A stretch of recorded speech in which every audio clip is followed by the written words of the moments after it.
नमस्कार, मैं हूं संदीप चौधरी। आज सीधा सवाल में बात तो होगी चुनाव की। सियासी पारे की लगातार चढ़ता जा रहा है। जैसे जैसे चुनाव अपने मुकम्मल अंजाम तक पहुंचने को तैयार होता दिख रहा है, 1 जून को 57 सीटों पर 7वें और अंतिम चरण का मतदान भी होगा। उसकी तो बात करेंगे, लेकिन जो ये मौसमी पारा है उसने भी कमाल करके रख दिया है।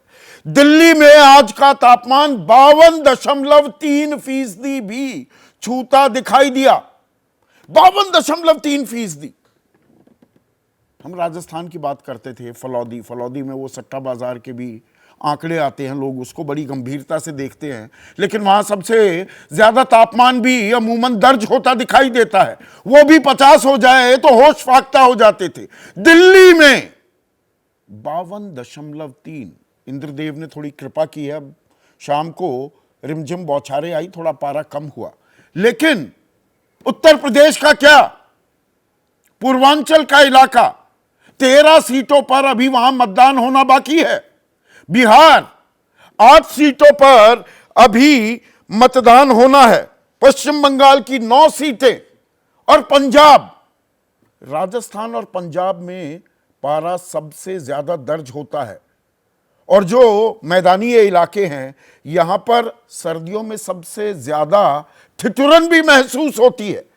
और अगर मैं पंजाब की 13 सीटें 1 जून को मतदान होने वाला है, इसमें भटिंडा, फरीदकोट, फिरोजपुर, खडूर साहिब और संगरूर एक्सट्रीम हीट वेव की आशंका जाहिर कर दी है मौसम विभाग ने। और रैलियां चल रही हैं, भाई चलेंगी भी। चुनावी कार्यक्रम का ऐलान जो किया 16 मार्च को चुनाव आयोग ने, अब आखिरी चरण बचा हुआ है, इसमें कुछ हेर फेर तो नहीं हो सकती। पर जो रैलियां भी हो रही हैं, एक चुनावी सभा को संबोधित कर रहे थे, वो तस्वीरें अब आपको मैं दिखाने वाला हूं। राहुल गांधी वो सर पर अपने पानी डालते दिखे, वो तो मंच पर बैठे हैं। टेंट होता है, पंखे का इंतजाम हो जाता है, कूलर्स भी लग जाते हैं। और जो आम जनता उन्हें सुनने आई है, घंटों जहां इंतजार करना पड़े, उस जनता जनार्दन, दरअसल लोकतंत्र का भगवान तो आम आदमी है। भगवान खड़ा है भिक्षु मुद्रा में, परेशान है, बेहाल है गर्मी से। अखिलेश यादव इसमें राजनीति खोज रहे हैं। वो कहते हैं कि बीजेपी को हराना है क्योंकि गर्मी में वोटिंग कराई। 2019 में आखिरी चरण का जो मतदान था वो 19 मई को हुआ था। यहां 13 दिन बाद आखिरी चरण हो रहा है। और आजकल तो आधुनिक युग है, हम विश्व गुरु बनने की ताल ठोकते हैं, टेक्नोलॉजी है। 2-2, 4-4, 6-6 महीने अगले साल तक के भी तापमान का एक मुकम्मल अंदाजा लग जाता है। तो यहां तो सवाल चुनाव आयोग पर भी है कि ये 14 दिन 13 दिन विलंब क्यों किया भाई। इतने लंबे चुनाव पिछले कुछ दशकों के सबसे लंबे चुनाव 44 दिन में फैले हुए हैं। ये ऐसी नौबत क्यों आई। 16 मार्च को चुनावों की तारीखों का ऐलान हुआ और 15 मार्च को 2 रिक्त जो पड़े हुए थे पद चुनाव आयुक्तों के, एक मुख्य चुनाव आयुक्त ही था, चुनावों की तारीख के ऐलान से 1 दिन पहले तक वो पद भरे गए, अगले दिन घोषणा हुई। तो चुनाव को इतना पेचीदा, इतना कॉम्प्लेक्स और खामखा परेशान करने वाला क्यों बनाया गया। प्रधानमंत्री मोदी एक सभा को संबोधित कर रहे थे, उनके वहां पर एक मीडिया कर्मी बेहोश हो गया, हमारा ही सहयोगी, हमारी ही जमात का। और बहुत पक्के होते हैं पत्रकार, मोटी चमड़ी हो जाती है, भाग भाग कर, दौड़ दौड़ कर, एरिया घिसाकर, आदत होती है हमें तपती गर्मी और ठिठुरती ठंड में खड़े रहने की। तो वो प्रधानमंत्री ने अपनी टीम से ही एक डॉक्टर को भेजा। केंद्रीय मंत्री नितिन गडकरी गश खाकर गिर पड़े थे, ऐसी गर्मी थी। महाराजगंज की जनसभा में कांग्रेस के पूर्व सांसद बेहोश हो गए। और यहां पर बच्चों का जरूर जिक्र करना चाहूंगा, वो वोट तो नहीं करते हैं पर देश का भविष्य हैं। और बिहार के शेखपुरा में बच्चे बेहोश हो गए, नक्सीर फूट पड़ी। अब कुछ देर पहले बिहार के मुख्यमंत्री नीतीश कुमार ने स्कूलों को बंद करने का ऐलान किया है, 1 से 8वीं तक। अब common sense is not so common कहा जाता है, कॉमन सेंस कहां है? के पाठक जो अपर मुख्य सचिव हैं, इन्होंने अवकाश किया। गर्मियों की छुट्टियां होती हैं स्कूलों में, वो 15 अप्रैल से 15 मई से स्कूल खुले हुए थे। बच्चे भी जा रहे हैं, टीचर भी जा रहे हैं। तो ये कैसी व्यवस्था हम बना रहे हैं? रैलियों पर क्या पाबंदी नहीं लग सकती कि दोपहर 12 बजे या 11:30 से शाम 4:30 तक नहीं करेंगे? होता है ना, कोरोना काल में भी लगा था ना। हालांकि सब धज्जियां उड़ा दी थी, तमाम उल्लंघन हुए, पर कोई डायरेक्टिव, दिशा निर्देश तो दिए जा सकते हैं ना।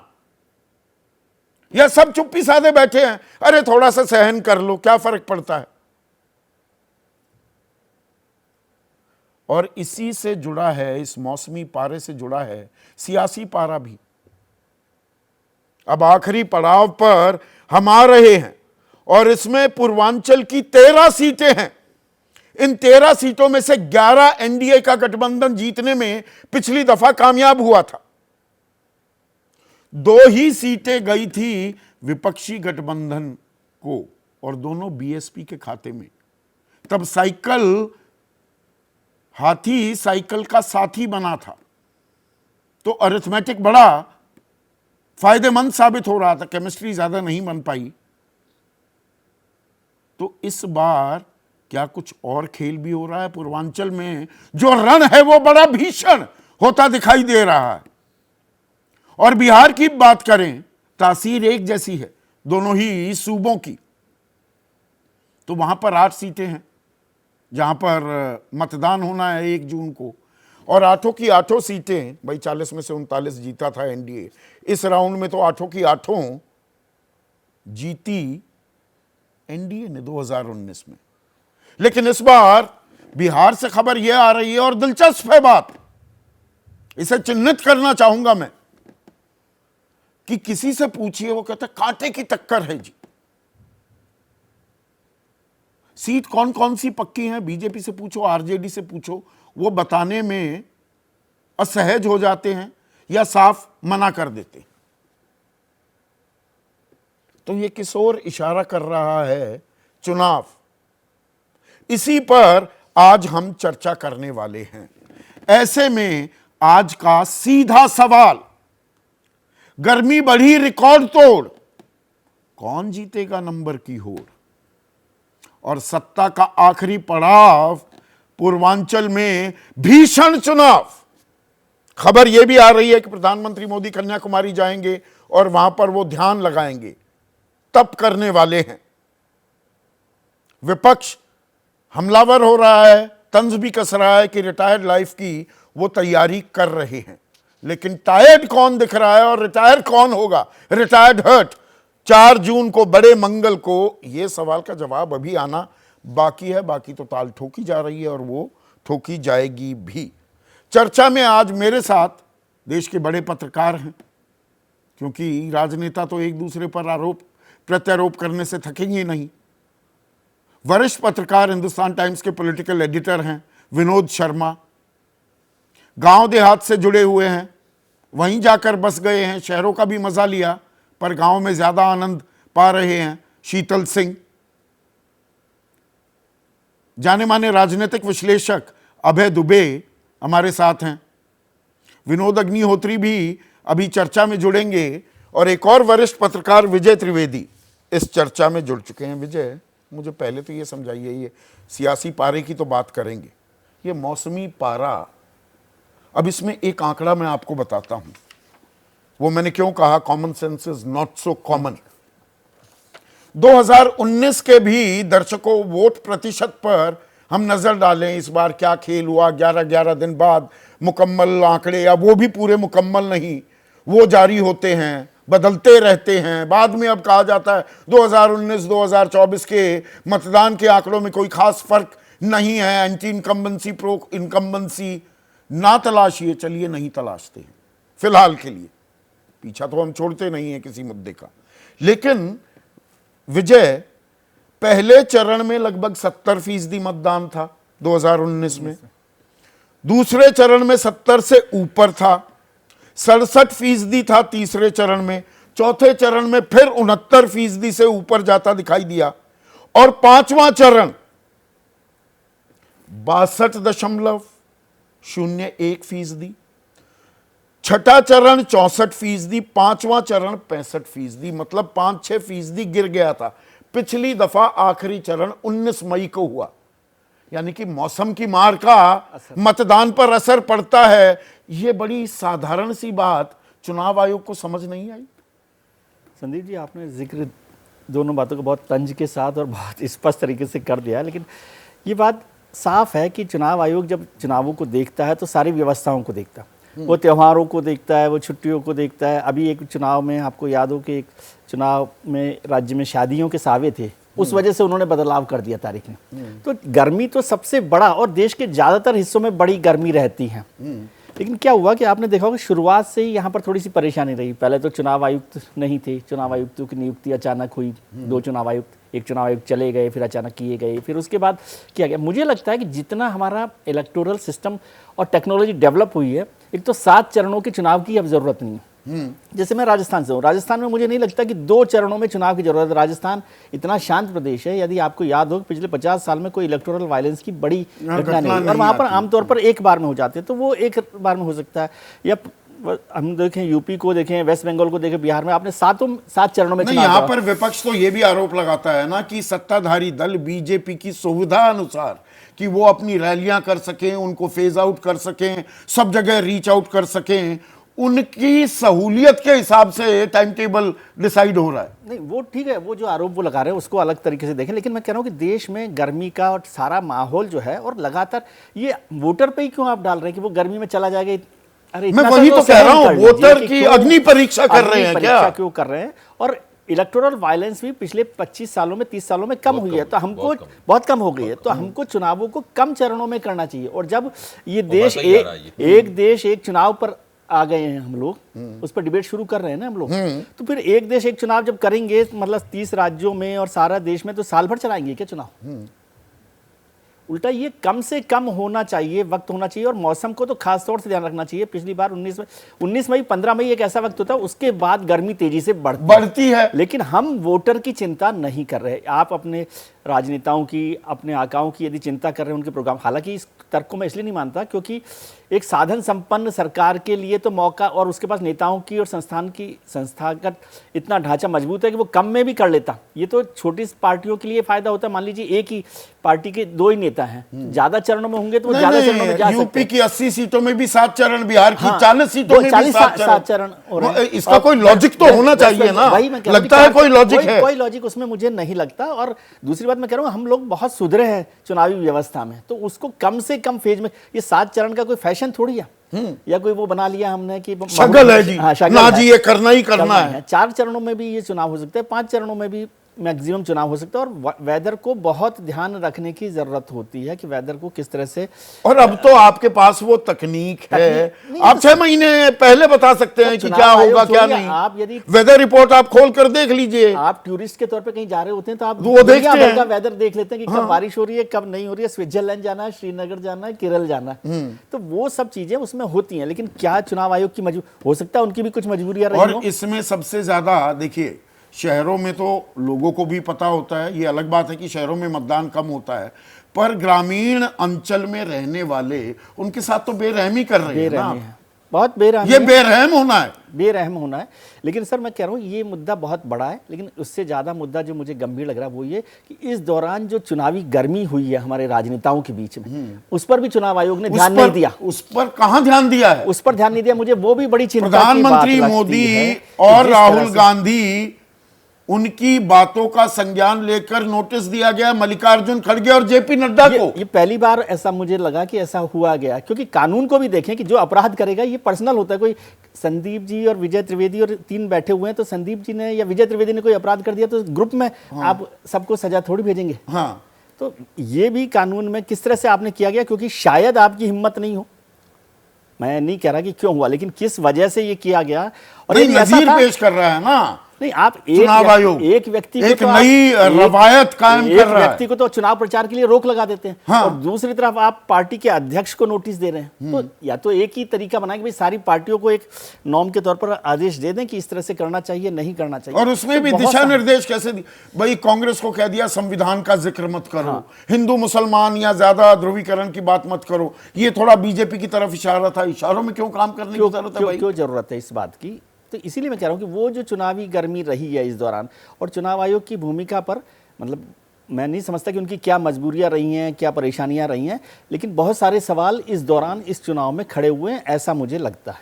और इसी बात को मैं ये राज्यों की पहले सियासी पारे की बात पर आने से पहले मौसमी पारे का जो ये चैप्टर है थोड़ा और आगे बढ़ाएं। विनोद, आप पंजाब से ताल्लुक भी रखते हैं।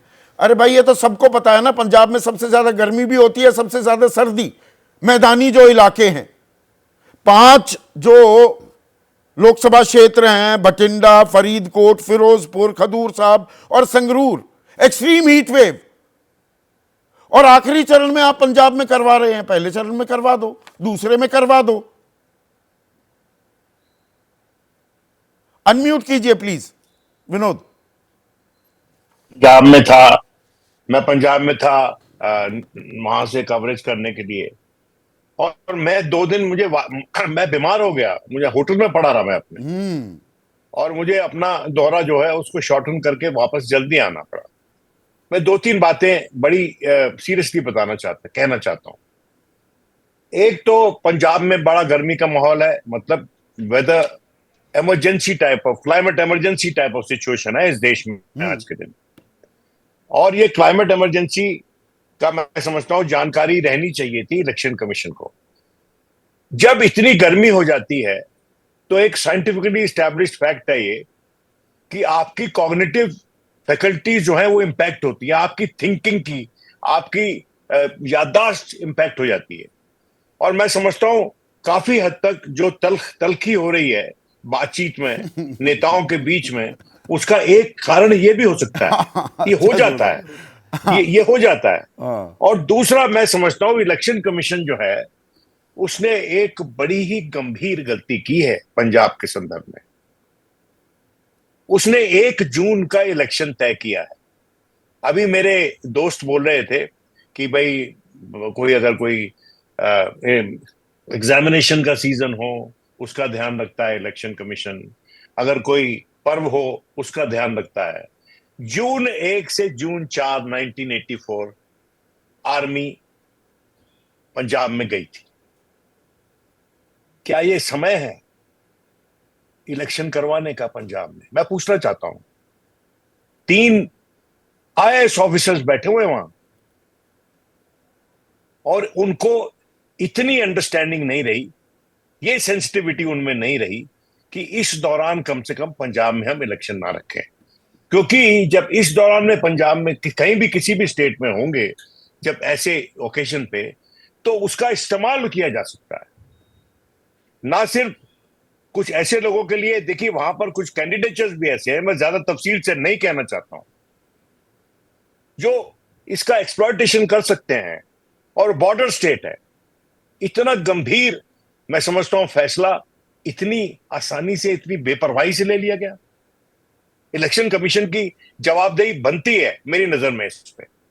और तीसरी बात कि देखिए अभी इलेक्शन दिल्ली में हुए थे, और हमारे यहां जो पोलिंग बूथ था वहां पर जो इंतजाम थे वो बुजुर्गों के लिए बिल्कुल पर्याप्त नहीं थे।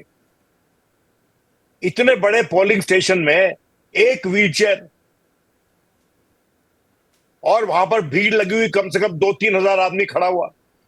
इतनी तकती धूप में अगर कोई 70-80 साल का आदमी वहां चला जाता है, उसको व्हीलचेयर नहीं मिलती है, तो घर आ जाएगा ना वापस, वो खड़ा तो नहीं रहेगा वहां पर। तो ये इलेक्शन कमीशन की जवाबदेही पूरी बनती है। इलेक्शन पूरे हो जाने दीजिए, किसी को याचिका लगानी चाहिए सुप्रीम कोर्ट में। इनको जो संपूर्ण अधिकार दिए गए हैं to get the elections conducted, that should be reviewed, that नहीं, यहां जजमेंट पर हैज टू बी देखिए रिव्यूड। एक सवाल ये है, और मैं यहां पर मतदाताओं से लगातार अपील करता आया हूं, फिर से अपील करूंगा कि ये सिर्फ वोट देना आपका हक नहीं, जिम्मेदारी भी है। पर जब जनता जनार्दन के हक और जिम्मेदारी की बात होती है, तो पर्याप्त सुविधाएं या उस प्रक्रिया को सरल आसान करना मतदाता के लिए, ये तो व्यवस्था की जिम्मेदारी है ना विनोद।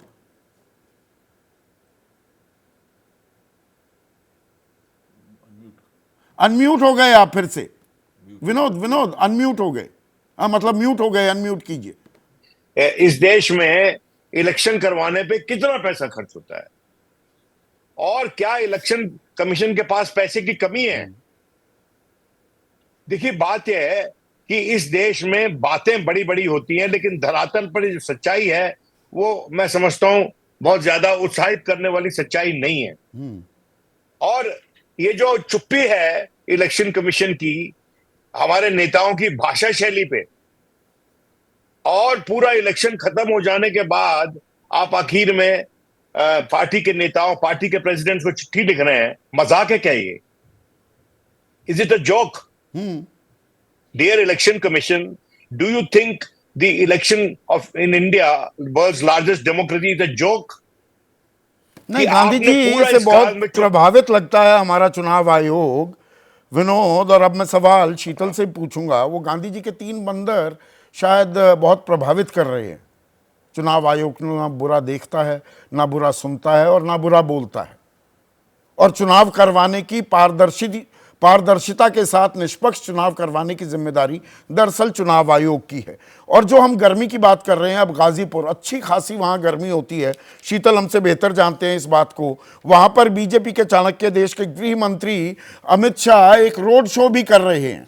अब तो चलिए 7 बजे के बाद का वक्त है, तो पारा थोड़ा नीचे हो गया होगा और लोग आ रहे हैं, पर रोड शो दिन में भी हो रहे हैं, भरी दोपहरी में भी हो रहे हैं, रैलियां भी हो रही हैं।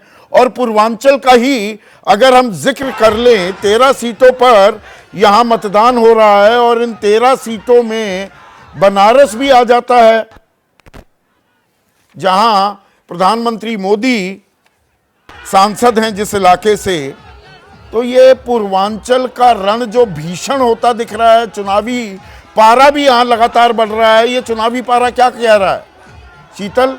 हाथी साइकिल का साथी नहीं है, तो ये आसान बना रहा है राह बीजेपी के लिए, एनडीए के लिए। नहीं, इस बार चुनाव बहुत मुश्किल हो गया है बीजेपी के लिए। आखिरी के 4 चरणों में लगातार एक के बाद एक हर चरण में मुश्किल हो गया है, और इस चरण में और मुश्किल है। ये ठीक है कि गाजीपुर में वो अपना रोड शो कर रहे हैं, वहाँ बाजार में उनको समर्थन मिल सकता है कि उनको कुछ लोग मिल गए हैं, लेकिन ग्रामीण इलाकों में उनका काफी मुकाबला है, और इसी एक सीट पर नहीं, वहाँ की सारी सीटों पर। इस समय जहां मैं आपसे बात कर रहा हूँ, मैं खडूर साहिब आया हुआ हूँ, पंजाब में हूँ, जो सबसे गर्म इलाकों में से एक है, और उपज लगभग एक ही जैसी दोनों जगह है। दोनों जगह चैलेंजेस बहुत हेवी हैं। यहाँ एक दूसरा नया चैलेंज है, थोड़ा सा इसके बारे में मैं आपको बता दूं। यहाँ से वो जो एनएसए में डिटेनी है अमृतपाल सिंह, वो यहाँ से संसद सकते हैं।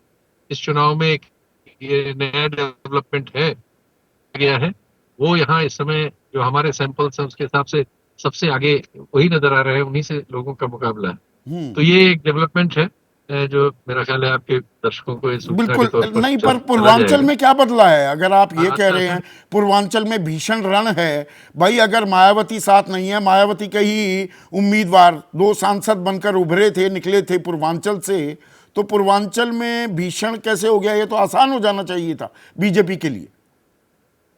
नहीं, ऐसे हो गया कि जो बीजेपी के पास पिछड़ी जातियों में और दलित जातियों में जो अपना उनकी सेंध थी। और जो उन्होंने इंडिविजुअल सत्रप जैसे राजभर पार्टी या निषाद पार्टी के ले रखे थे, उनको अपनी सोशल इंजीनियरिंग से अखिलेश ने डाइल्यूट कर दिया है। तो और मतलब जो राजभर भी पिछड़ी उनके पास उनसे जातियों ज्यादा नेता है के, जितना अगर राजभर मैं पूरी पार्टी है। जिम्मेदारी से ये शब्द इस्तेमाल कर रहा हूं, जो ठेकेदारी करने वाले लोग वो एनडीए के साथ आ गए, लेकिन जो असल वर्कर था उनको अखिलेश ने या इंडिया गठबंधन ने ले लिया, इसलिए कांटे की टक्कर हो गई है।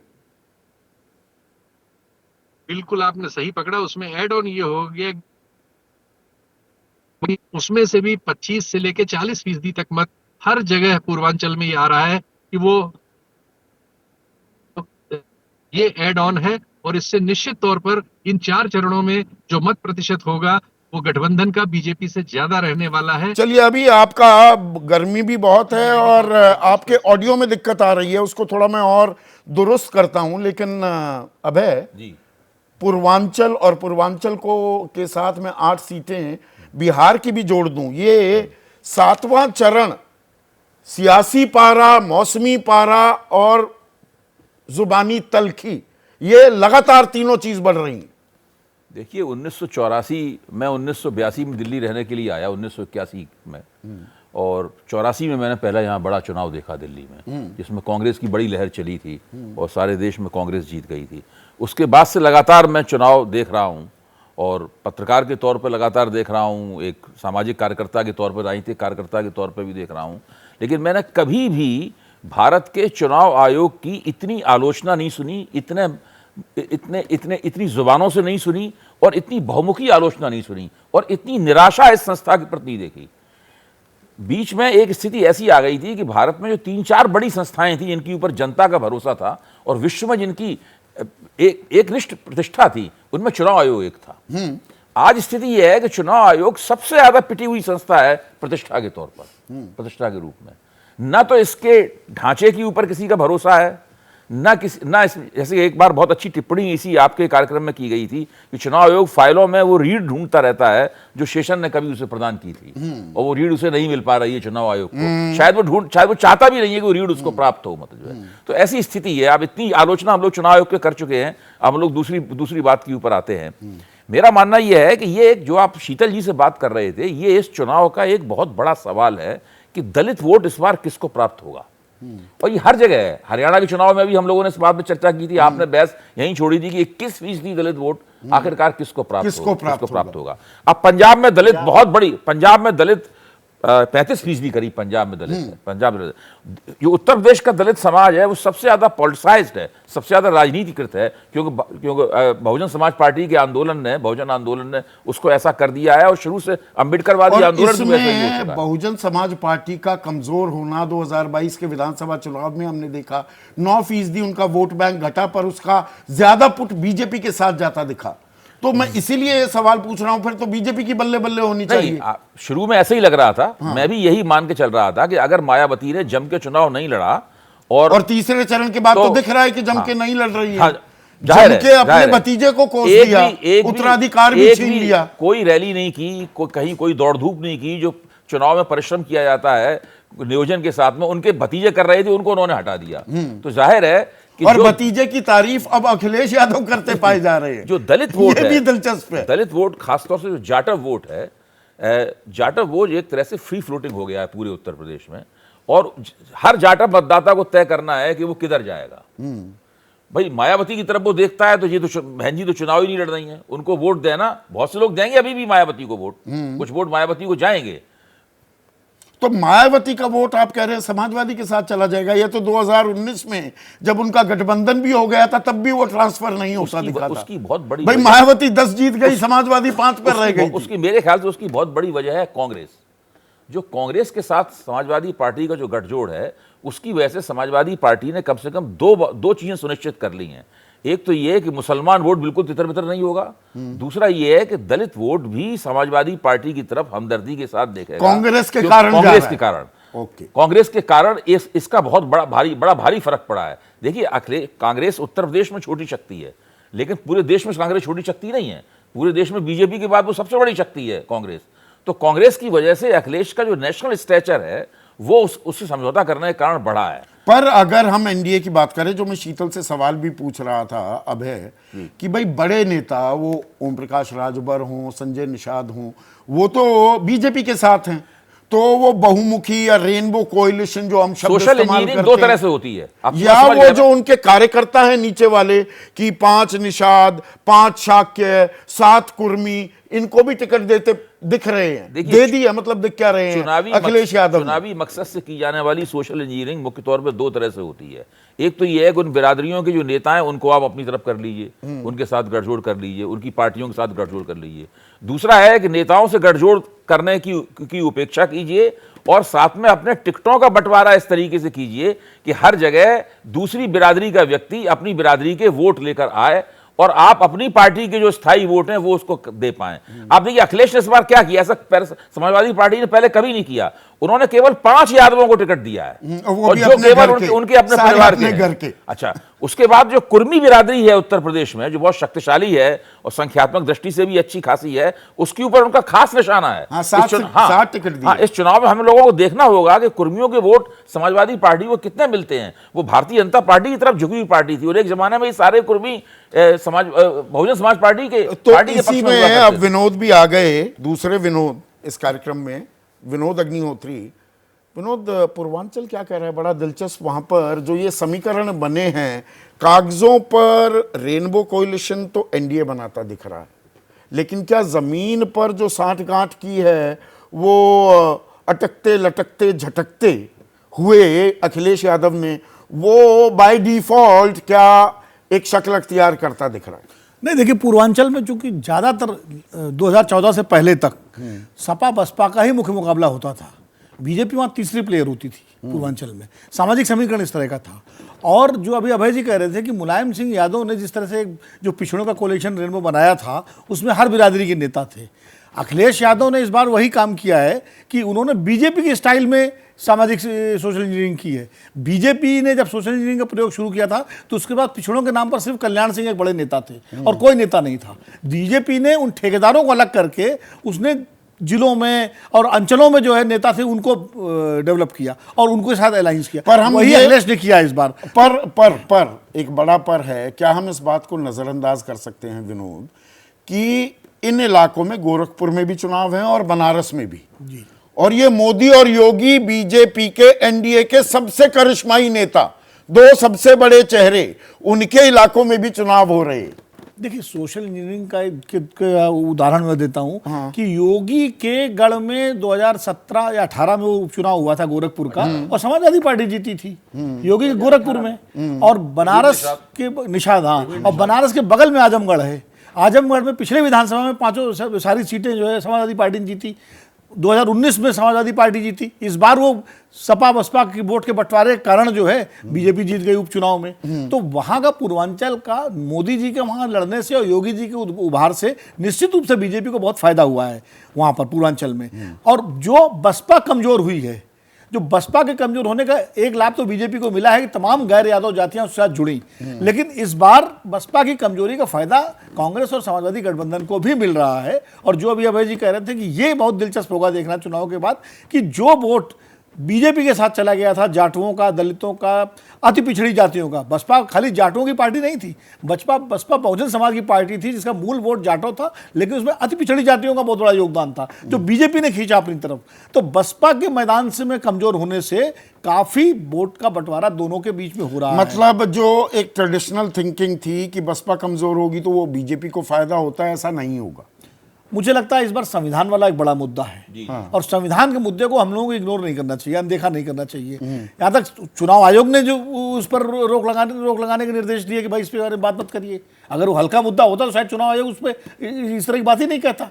तो संविधान के मुद्दे वो भी हल्का सा दिशा निर्देश दिया ना, संज्ञान तो लिया ना। और संविधान की बात नहीं करेगा तो कोई क्या बात वो करेगा? तो ठीक है, लेकिन उन्होंने संज्ञान लिया। संविधान की बात मत करिए चुनाव में, संविधान की नहीं होगी तो किसकी होगी? संविधान के मुद्दे ने दलितों में और अति पिछड़ी जातियों में जो कमजोर जातियां हैं उनके अंदर निश्चित रूप से एक आपके लिए, आप सबके लिए एक मुश्किल काम, और एक एक लाइन में वो चाहूंगा जवाब। पूर्वांचल 13 सीटें 11 एनडीए के खाते में पिछली बार 2 इंडिया गठबंधन कह दीजिए या विपक्षी गठबंधन, पर वो बसपा को ही गई थी। इस बार कहाँ खड़ा है चुनाव पूर्वांचल का इन 13 सीटों पर? देखिए अभी शीतल यहाँ बैठे हुए हैं, वो ज्यादा बेहतर नहीं, आप बताइए ना, शीतल के कांधे पर बंदूक क्यों रख रहे हैं? उनका नंबर भी आएगा। नहीं, मैं जो मेरी जानकारी मिल रही है, जो मेरी सूचनाएं मिल रही हैं, पूर्वांचल में बनारस को छोड़ करके हर सीट पर कांटे का मुकाबला है। गोरखपुर में भी मुकाबला है। ये अलग बात है कि बीजेपी को एज है वहां पर, लेकिन मुकाबले की खबरें वहां भी आ रही हैं। ये आजकल दिलचस्प, आप सब लोग सारे पत्रकार, उन्होंने एक ये नया कवच ढूंढ लिया है कि कांटे की टक्कर है, और फिर वो प्राइवेटली कहेंगे कि ये ऐसा हो सकता है बीजेपी पे भी चली, मतलब you are hedging your bets कि कांटे की टक्कर मतलब 6-6 का मुकाबला, एक सीट छोड़ दीजिए, यहां से बैठ तो वहां पर वो 9 हो जाए तब भी मेरी बात सही। हाँ शीतल, चित भी मेरी पट भी मेरी, या कुछ कांटे की टक्कर से आगे कुछ कहने को तैयार हैं? नहीं, कांटे की टक्कर नहीं है। ये जो 27 सीटें दो राउंड में, छठवें सातवें, गठबंधन कम से कम 15 सीटें जीत रहा है, और उसका मत प्रतिशत आप देखिएगा, मत प्रतिशत 13 सीटों का आंकड़ा बताइए जरा। 27 में से 15 सीटें कम से कम गठबंधन जीत अच्छा, रहा है। ये दो राउंड में जो आखिरी 2 आंकड़ों में आधे आधे की लड़ाई। विजय? नहीं, मुझे लगता है कि लड़ाई बहुत मजबूत है, लेकिन 27 में से 15 इंडिया गठबंधन को मिलेगी ऐसा मुझे नहीं लगता। वोट परसेंटेज इंडिया गठबंधन का बढ़ सकता है, लेकिन जो भारतीय जनता पार्टी की सीट है उसमें से बहुत ज़्यादा सीटें इंडिया गठबंधन के पास जा रही हों, ऐसा मुझे नहीं लगता। अब एक ही लाइन में प्लीज। मुझे लगता है ये है कि इस वाले में 3-4 सीटें इंडिया गठबंधन जीत सकता है 13 में से, अंतिम वाले में। विनोद, आप पूर्वांचल पर कुछ गेस हैजर्ड करना चाहेंगे या पंजाब पर दांव लगाएंगे? नहीं, ऐसा है, पंजाब तो is a clear game. Punjab में तो क्या आकलन लगाने की जरूरत? मतलब बीजेपी की 2 सीटें आई थी पिछली दफा, वो 2 भी नहीं आएंगी क्या? मुश्किल है। बीजेपी की 2 सीटें मुश्किल है इस बार। ज्यादातर सीटें आप और कांग्रेस में डिवाइड हो जाएंगी। और पूर्वांचल की शिरोमणि अकाली दल बठिंडा की ले जाएगा। और जहां तक ईस्टर्न यूपी का सवाल है, मेरा यह मानना है, और मेरे एक बड़े मित्र हैं बीजेपी के भीतर के भेदी हैं, उनका ये कहना था कि यूपी में ऑन द होल बीजेपी को 50 मिलेगी प्लस माइनस, यानी कि 30 सीटें कम होंगी टोटल आंकड़े से, और 62 से 12 सीटें नीचे भी क्या जा सकती है। पर बीजेपी के बारे में बहुत से लोग ये भी कह रहे हैं अब तो 70 पार भी। हाँ, 7 और 6 का नंबर दे दिया है। अब विनोद आए हैं फॉर्म में, जब बिल्कुल आखिरी बॉल पर ये शॉट खेलते दिखाई दिए। तो सियासी पारा तो बढ़ा हुआ है और मौसमी पारा भी। ऐसे में ईसी ने क्या सही व्यवस्था की? और जो बदजुबानी हो रही है वो गर्मी का असर दिमाग पर चढ़ गया है क्या नेताओं के? मुनीश भाटिया हैं, मोहाली में रहते हैं, पंजाब वासी हैं। इनका कहना है मतदान को लंबे समय तक चलाकर रखना ईसी की विश्वसनीयता पर सवाल है। तो कहीं ना कहीं जो एक साख थी उस पर थोड़ा बट्टा लगा है क्या, डेंट लगा है क्या चुनाव आयोग की? और चुनाव आयोग इसके बारे में क्या करता है ये भी देखेंगे आने वाले वक्त में। आज इतना ही, नमस्कार।